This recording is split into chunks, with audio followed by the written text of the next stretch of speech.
Hello friends, Tanya here for Spellbinders, and yet again I am back with more Spellbinders goodies. This is from the House Mouse collection, and I'm also using the Paper Rose paper packs. I have Knit One, which is an adorable stamp that does this mama. I imagine it's a mama. Could be auntie, uncle, grandma, anyone. Knitting this cute little mouse into a tube of yarn. It is or knitted fabric. It is adorable. Just makes me want to cozy up and have a cup of hot something. I have I'm showing you the entire coloring with some Copic markers here, and I started out with the flesh tone areas. These images can look kind of intimidating with all of the line art in it, but let that work for you. It really isn't that difficult. There aren't really solid line outlines on these images, which I think is what made me feel a little intimidated to begin with, but let that work for you. This is a little airier, a little more natural feeling, sort of less cartoonish in some ways, and yet it's still very whimsical. So I'm taking some different is that an E35 maybe, and I started with E11, and that must have been an, I can't tell. It's moving so fast. The end of my marker is moving so fast. I have this sped up about 4 times the normal speed. I'm using one of the C or the cool grays here, and that's probably a C5 and a C6. And I'm coloring the knitting needles with this. And I'm sorry the focus got kind of fuzzy here. It does get nicely focused in again at some point, but I figured this wasn't fine detail enough coloring for you to need to see it, or for this to be a huge deal to not have it crystal clear. I am just coloring all of the knitting. I have 2 different blues here that I'm going to use. I started with the lighter blue, and I'm just covering the entire knitted portion of this image. Here I put my hand up and brought it back down to try to bring my camera back into focus, and I think it still chose to focus on my hand instead of the image. I hate that. The trials of videoing.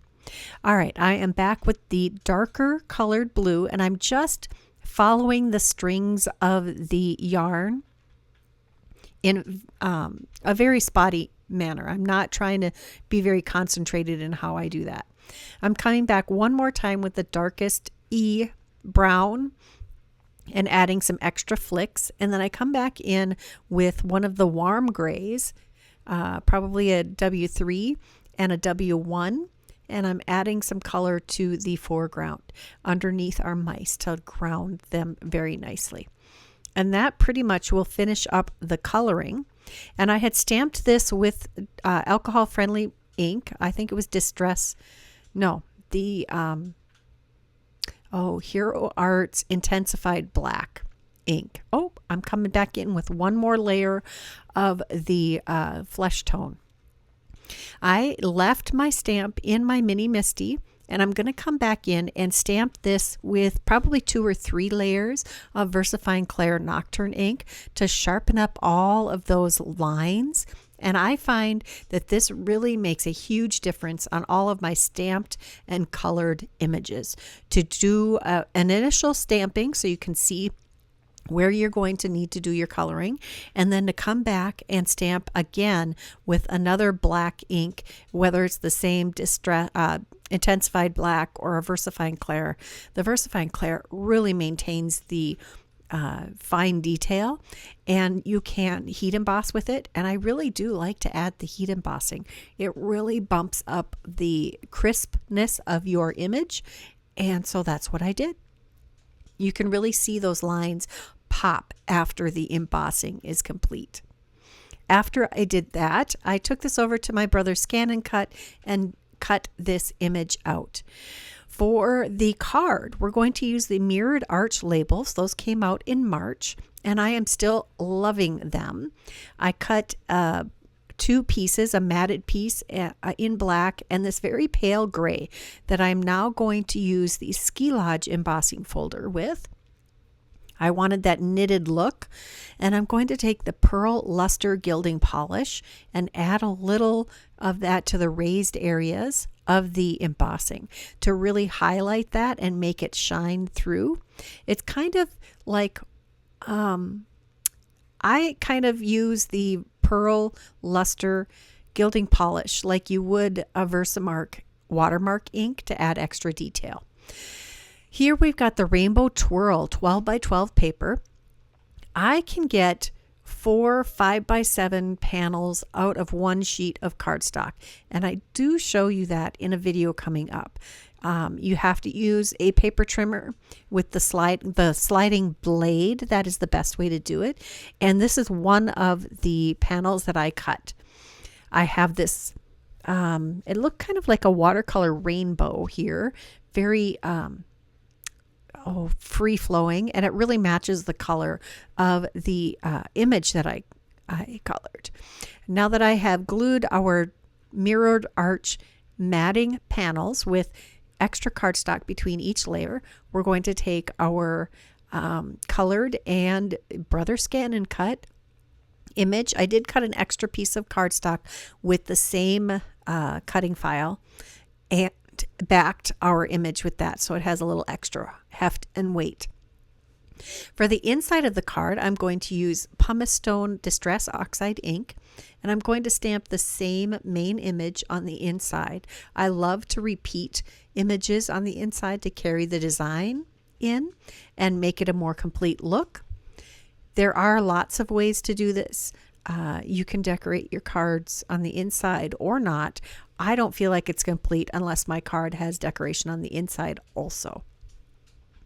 And then I'm going to take one of the sentiments from this stamp set, and I'm going to use the Morning Mist Versifying Clair ink. This is available in the Spellbinders shop, and I've been told if enough people order these, they may carry more colors and potentially re-inkers.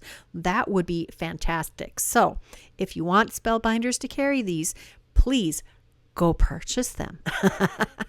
I have taken a scrap of white cardstock and put that in my MISTI. I did do a little, no, I didn't pre-treat this with a anti-static powder tool. We're going to do some embossing right over the top with some clear embossing ink, but this isn't black. I wanted to tone it back a little bit. I didn't want it to be black. I could have. I had black on the front, but I decided to play with the Morning Mist Versifying Clair ink, and we'll see how we get a beautiful, not as harsh sentiment. I'm going to use one of my favorite die sets. I use this on almost every card nowadays because it is a great sentiment banner die cutting set. I have both A and B, and between the two, I think there's a lot. I don't remember how many, but it's a lot of dies. There might be 17 dies in each of these sets. So if you need a particular size, you're going to find it in this. And I just adhered that below our little mama mouse. Next, I'm going to do the candy hearts. Both of these have been colored and cut with my Brother Scan and Cut. I also did the repeat stamping and heat embossing. I did that months ago, and we're going to pull out an old large die of the month and an old or a previously released embossing folder. These are both from the club kits. This is tiled hearts, and I don't remember, floral heart maybe. I'm going to use some golden flamingo opal gilding opal polish. This is also available in the Spellbinders shop. I'm going to add a little pink shiny detail here. This gilding polish looks pink on white paper and gold on black paper. So it's a great two-tone look, and it's one of my favorite colors. Use it all the time. We're going to use that Rainbow Twirl 2.0 Paper Rose 12 by 12 pack. Now I have another one that I'm going to feature soon, probably with some Father's Day cards or some neutral cards. This is a 5x7 card again, and I've got this really fun, bright rainbow striped cardstock. Pride Month is coming up in June, one of the other J months. And this would be a great pad if you like to do some Pride things too. That is one of the reasons that I wanted to have this cardstock on hand. And I will be able to get tons of stuff. I think there are 24 sheets of cardstock in there, I think. And I am able to get 4 5x7 card bases out of each of those sheets of paper. Plus, in the front of that paper pack is a whole sheet of just sentiment strips. So you can just you can use your paper trimmer to trim those out.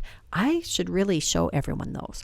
Next, we're going to use the Curved Everyday Sentiments, I believe this is called. This came out in the Glimmer Floral this month. I have some black cardstock. I cut this to 4 1/4 by 6 inches, I believe, because I thought I needed just a little extra room. I bet I could have got this on an A2 size cardstock. And this is some rainbow foil. And then I decided to do it in some gold foil also on white. And here's what that looked like.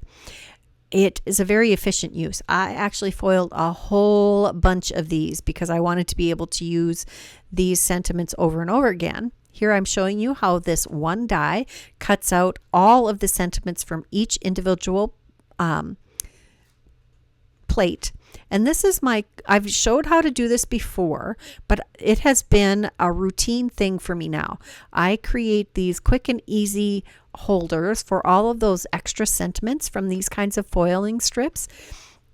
This way I can just reach into I have a zipper bag full of these different foiled and die cut or better press and die cut sentiments so that I can just reach in and grab one without having to do the foiling or the better pressing or the die cutting because it's all ready to go. This is so easy. It's just a piece of copy paper that I cut in half, and then I cut one of those in half again. So we got a 5 1/2 inch section and two 2 3/4 inch sections. And then I fold the sections and glue them together to create these little pockets. I do label these so that I know which Better Press or Glimmer set this came from. So if I want more, I can refer back to that. And here they are all die cut and put into this little organizer. It is plump full because there are 14 different sentiments in this set. I chose to use Have a Sweet Day. I thought that was perfect with all those candy hearts. We're also going to use a sentiment from this month's small die of the month. And I chose Hello. And I found some rainbow holographic cardstock in my stash. And die cut the Hello from that. I'm also going to cut a couple layers of scrap white cardstock from that same die so that I can add a little extra heft behind this. This card is all about the colors, lots and lots of bright, fun colors. I wanted these conversation hearts to be more than just for Valentine's Day. You can send someone some of these kinds of messages anytime. And for any kind, platonic love, familial love, and romantic love.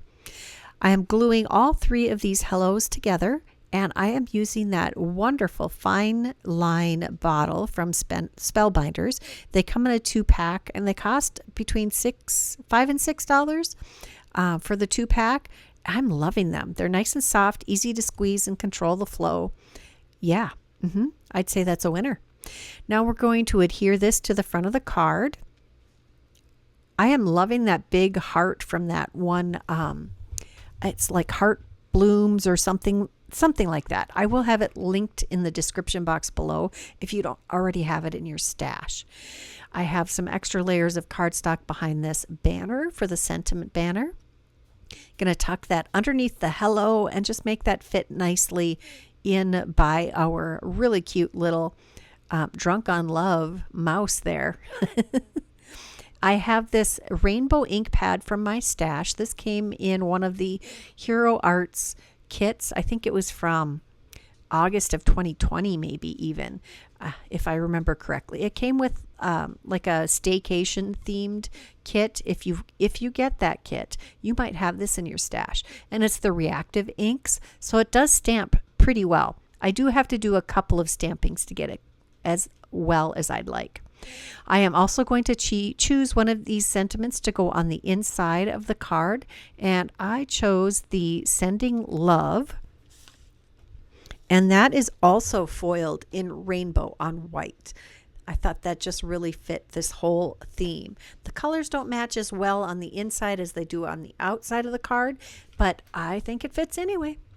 I hope you enjoyed this video. If you did, please give it a thumbs up. If you haven't subscribed, now's a great time to do that. If you're interested in any of the products I used today, check that description box below. They will be listed and linked as always. I would love to hear what you have to say. Leave me a comment. I love to hear what you, all the comments from my viewers, and I do not have time to reply to them all, but I do really value them. Until next time, here are a couple more videos I thought you might enjoy. Bye-bye.